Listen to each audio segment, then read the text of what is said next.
A team of archaeologists just found human footprints in Mexico that shouldn't exist.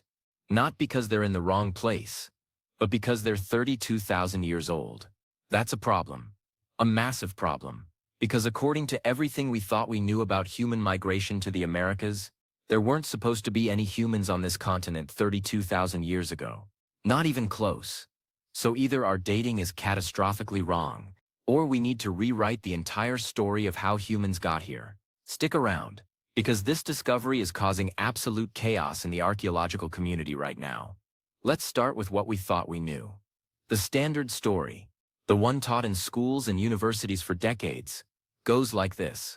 Humans crossed from Asia into North America around 13,000 to 16,000 years ago. They walked across a land bridge called Beringia, which connected Siberia to Alaska during the last ice age when sea levels were lower. These people, called the Clovis culture after the distinctive spear points they left behind, then spread south through an ice-free corridor between massive glaciers. They made it down to what's now the United States, then Central America, then all the way to the tip of South America. Fast expansion, maybe 1,000 years to cover 2 continents. End of story. That was the consensus. The Clovis first model. It was backed by decades of research, thousands of archaeological sites, and some very confident academics who built entire careers on this timeline. If you suggested humans arrived earlier, you were laughed out of the room. Your funding dried up. Your papers didn't get published. It was academic suicide. But here's the thing about scientific consensus. It's only as good as the evidence supporting it. And over the past 20 years, that evidence started looking shaky. Sites in Chile, Brazil, and even the United States started showing signs of human presence before the Clovis timeline. Not by a few hundred years, by thousands. Monteverde in Chile had artifacts dated to 18,500 years ago. White Sands in New Mexico had footprints from 23,000 years ago. It crumbled slowly, grudgingly, as the old guard academics retired and younger researchers took over. Now we've got this discovery in Mexico, and it's not chipping away at anything. It's taking a sledgehammer to the whole structure. 32,000 years old. That's not just pre-Clovis. That's pre-everything. That's so far back it requires completely rethinking not just when humans arrived, but how, and from where, and possibly even who they were. The discovery happened in January 2026, though the site itself was actually found years earlier. That's how archaeology works. You find something, you spend years carefully excavating it, analyzing it, testing it, retesting it, and arguing with other scientists about what it means before you announce anything. Rush it, and you look like an idiot when the dating turns out to be wrong. Take your time and someone else might publish first. It's a delicate balance. The site is in central Mexico, and for obvious reasons the exact location isn't being publicly disclosed. Archaeological sites attract looters faster than you can say black market antiquities. The team from the National Institute of Anthropology and History in Mexico has been working this site since 2021, excavating layer by layer, documenting everything. What they found wasn't immediately obvious as groundbreaking. It never is. They found footprints. Lots of them. Human footprints preserved in what used to be mud next to an ancient lake bed. The mud dried, hardened, got covered by sediment and stayed that way for tens of thousands of years. Footprints are weirdly common in archaeology. You find them in volcanic ash, dried lake beds, cave floors. They're simultaneously exciting and frustrating because you can't carbon date a footprint.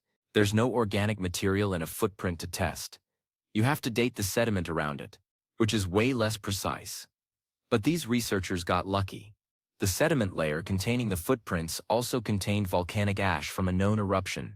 Volcanic ash is an archaeologist's best friend. You can date it precisely using radiometric methods. The ash gets ejected from the volcano, settles over a wide area, and creates a time marker. Everything below the ash is older than the eruption. Everything above is younger. It's like nature putting a date stamp on the ground. They tested the ash using multiple methods: argon-argon dating, optically stimulated luminescence, tephrochronology, which is matching the chemical signature of the ash to known volcanic eruptions. All the tests came back consistent. 32,000 years, give or take 1,000 years depending on the method and the margin of error. They tested it again. Same result. They brought in outside labs to verify. Same result. The dating is solid. These footprints are 32,000 years old. Now here's where it gets interesting. The footprints aren't just random impressions in the mud. They're detailed enough that researchers can analyze them. They can see toe marks, heel strikes, the arch of the foot, approximately how old they were, whether they were walking or running. This isn't just evidence of human presence. It's a snapshot of human activity. The analysis showed at least 7 different individuals, mix of adults and children based on foot size. They were walking, not running, moving deliberately along what was probably the shoreline of a lake that doesn't exist anymore. Some of the tracks show people stopping, changing direction, possibly watching something in the distance. The researchers can reconstruct the movement patterns. It's remarkably detailed for something that happened 32,000 years ago. But the real question everyone's asking is this. If humans were in central Mexico 32,000 years ago, how did they get there? Because the Bering Land Bridge hypothesis doesn't work anymore. Let me explain why. The Bering Land Bridge existed because during ice ages, massive amounts of water get locked up in glaciers, sometimes by 300 feet or more. When that happens, shallow areas of ocean become dry land. The Bering Strait between Alaska and Siberia is shallow. Drop the sea level 300 feet, and you've got a land bridge 1,000 miles wide. It wasn't a narrow bridge. It was basically a whole subcontinent connecting Asia and North America. The land bridge definitely existed. The question is when sea levels were lowest was around 26,000 to 19,000 years ago. That's when the bridge was most accessible. Before that and after that, it was either underwater or blocked by glaciers or both. If humans crossed at 32,000 years ago, they weren't crossing during the optimal time. They were crossing earlier, when conditions were actually worse. Even if they crossed, they couldn't get south. Not overland. North America during the Ice Age was covered by 2 massive ice sheets. The Laurentide Ice Sheet, covering most of Canada and the northern United States. The Cordilleran Ice Sheet, covering the mountain ranges along the west coast. These weren't just snow. These were ice sheets thousands of feet thick, miles wide, completely impassable. The ice-free corridor that supposedly allowed Clovis people to migrate south didn't open up until around 14,000 years ago at the earliest. Before that, if you were in Alaska, you were stuck in Alaska. You couldn't walk south. The entire continent was blocked by ice. So if humans were in central Mexico 32,000 years ago, they didn't walk there from Alaska. They couldn't have. This is forcing archaeologists to seriously consider alternative theories that were dismissed for decades. The big one is coastal migration. The idea that instead of walking inland, early humans traveled along the coast. They used boats. They island hopped. They followed the kelp forests along the shore because kelp forests are incredibly rich in marine life. Fish, shellfish, sea mammals, seaweed itself. Everything you need to survive. The coastal migration theory has been around for a while, but it's been hard to prove, because any coastal sites from 32,000 years ago are now underwater. Sea levels were 300 feet lower. The coast was miles farther out. When the glaciers melted and sea levels rose, those sites got flooded. We can't excavate them because they're under hundreds of feet of ocean. It's like trying to study a crime scene that's been power washed. But if humans could travel by boat along the coast, suddenly the timeline makes sense. They could have left Asia way earlier than we thought. They could have bypassed the ice sheets entirely by staying along the coast. They could have made it all the way down to Central and South America without ever dealing with glaciers or land bridges. The ocean was their highway. This theory requires humans to have been much more technologically advanced much earlier than we believed. Boats capable of ocean travel 32,000 years ago isn't impossible. But it's sophisticated. We're not talking about log rafts. We're talking about watercraft that could handle rough seas. But again, wood doesn't preserve well. Especially ocean-going wood that spent time in salt water. There's also the possibility, and this is where it gets really speculative, that multiple waves of migration happened. Maybe the first humans reached the Americas 32,000 years ago, settled in certain areas, but didn't spread widely. Maybe they died out. Maybe they were later overwhelmed by subsequent migrations. The Clovis culture could still be a major migration event, just not the first one. Not even close to the first one. Some researchers are going further. They're questioning whether the migration even happened the way we think it did. Homo sapiens evolved in Africa around 300,000 years ago. They spread to Europe and Asia. The genetic evidence is overwhelming. Native Americans are genetically related to Asian populations, specifically Northeast Asian and Siberian populations. Some genetic studies have found markers in Native American populations that don't match any Asian populations. They're unique.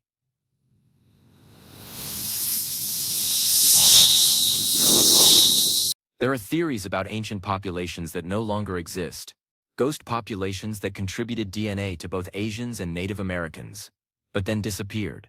It's confusing and controversial and definitely not settled science. The Mexican discovery is adding fuel to all of these debates. Because 32,000 years is a long time. Long enough that a lot of things we assume about human migration might be wrong. Long enough that the people who left those footprints might have been part of a completely different migration wave that we don't know about yet. The footprints themselves are being studied intensely. Researchers are using 3D scanning to create detailed models. They're analyzing the gait patterns, the foot morphology, trying to determine if these people walked differently than modern humans. So far, nothing weird has turned up. They look like modern human footprints. We look the same. Our brains were the same size.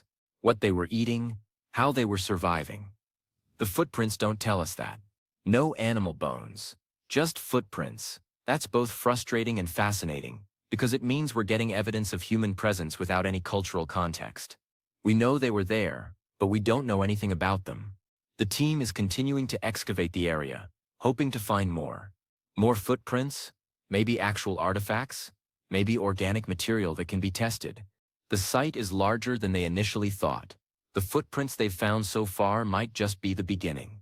If there's a settlement nearby, if there's a campsite or a tool-making area, that would be the holy grail. That would give us actual insight into who these people were. But even without that, this discovery is already changing the conversation. Academic conferences that happen this year are going to be dominated by arguments about this site. Papers are being written. Rebuttals are being prepared. Some older archaeologists are going to fight this tooth and nail because it undermines their life's work. Younger researchers are going to embrace it because it opens up new questions to study. The textbooks are going to have to be rewritten. Second, this is the third or fourth major revision to the human migration story in the past 20 years. At this point, maybe we should stop pretending we have it figured out.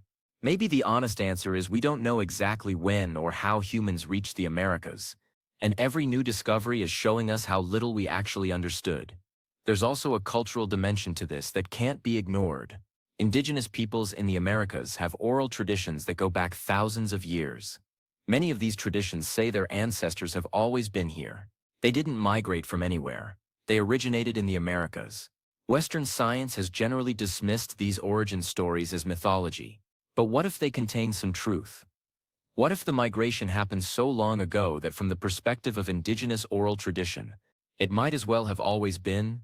The Mexican government is being very protective of this site, which is good. They've dealt with looting problems before. They've also dealt with foreign researchers coming in, taking artifacts, and putting them in museums in other countries. There's a long, ugly history of that. This time, they're keeping control. Mexican researchers are leading the work. International collaboration is happening, but on Mexico's terms. The artifacts, if any are found, stay in Mexico. The discovery is also raising questions about how many other sites are out there waiting to be found. Central Mexico isn't exactly known as a hotspot for Paleolithic archaeology. It wasn't on anyone's radar for early human migration. If there's a 32,000-year-old site in central Mexico, what else is out there? What's buried in Brazil, in Peru, in Argentina? What's underwater off the coast of California or British Columbia? The problem with archaeology is funding. It takes money to excavate sites properly. It takes time. It takes expertise. And most archaeological funding goes to well-known sites or regions that are already established as important. Speculative excavations in random locations don't get funded easily. You need evidence that something is there before anyone will pay for you to dig it up. It's a catch-22. But this discovery might change that. If 32,000-year-old sites can exist in unexpected places, maybe funding agencies will be more willing to support exploratory work in other areas. Maybe governments will invest more in archaeological surveys. Maybe we'll start finding more of these sites and get a clearer picture of what actually happened. There's also new technology that's helping: ground-penetrating radar, LiDAR, satellite imagery. All of this allows archaeologists to survey large areas without digging. They can find promising sites, target their excavations more precisely, and avoid wasting time and money digging in empty locations. LiDAR in particular has been revolutionary. It uses laser pulses to map the ground surface, and it can see through vegetation. Entire lost cities have been found in jungles using LiDAR. It's possible that future discoveries will come from technological surveying rather than accidental finds. The Mexican footprints were actually found the old-fashioned way. Someone noticed unusual features in exposed sediment during a routine survey. They flagged it for further investigation. That's how a lot of archaeology still works. Someone with trained eyes recognizes something unusual and investigates further. All the high-tech equipment in the world doesn't replace experienced archaeologists who know what to look for. Right now, the scientific community is waiting for the full publication of the findings. The initial announcement happened in January, but the detailed research paper with all the data, methodologies and analysis is still being prepared. That's when the real scrutiny happens. Other scientists will go through everything with a fine-tooth comb. They'll look for problems with the dating methods, issues with the interpretation, alternative explanations. That's how science works. You defend or adjust, and slowly a consensus emerges. But based on what's been released so far, this discovery looks solid. The dating is robust. The footprints are clearly human. The location and context make sense. Unless something major turns up wrong with the analysis, this is going to stand as legitimate evidence of human presence in the Americas, 32,000 years ago. What does that mean for our understanding of human history? It means we were wrong. Not completely wrong, but wrong enough that the story needs major revisions. Humans reached the Americas earlier than we thought, probably by a different route than we thought, and possibly in multiple waves that we're only beginning to understand. The peopling of the Americas wasn't a single event. It was a long, complex process that played out over tens of thousands of years. It also means humans were more capable than we gave them credit for. We tend to underestimate ancient peoples.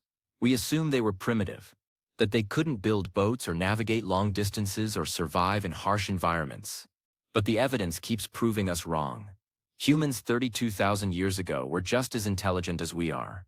They had the same cognitive abilities. They were innovative, adaptable, and capable of remarkable feats. They crossed oceans, survived ice ages, and spread to every habitable continent. We should respect that.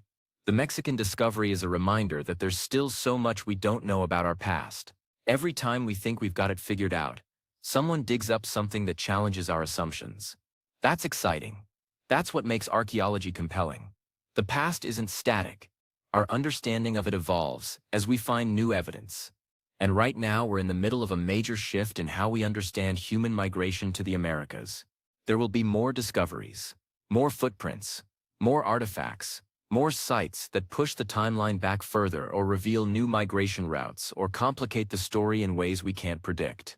That's the nature of this field. Every answer raises new questions, and those questions drive the next generation of research. For now, we've got 32,000-year-old footprints in Mexico, and they're telling us that the story of how humans reached the Americas is far more complex and far more ancient than we realized. Everything we thought we knew needs to be reconsidered. And honestly, that's fantastic. Thanks for watching. If you're into archaeology and discoveries that challenge what we know, hit subscribe. More content coming soon.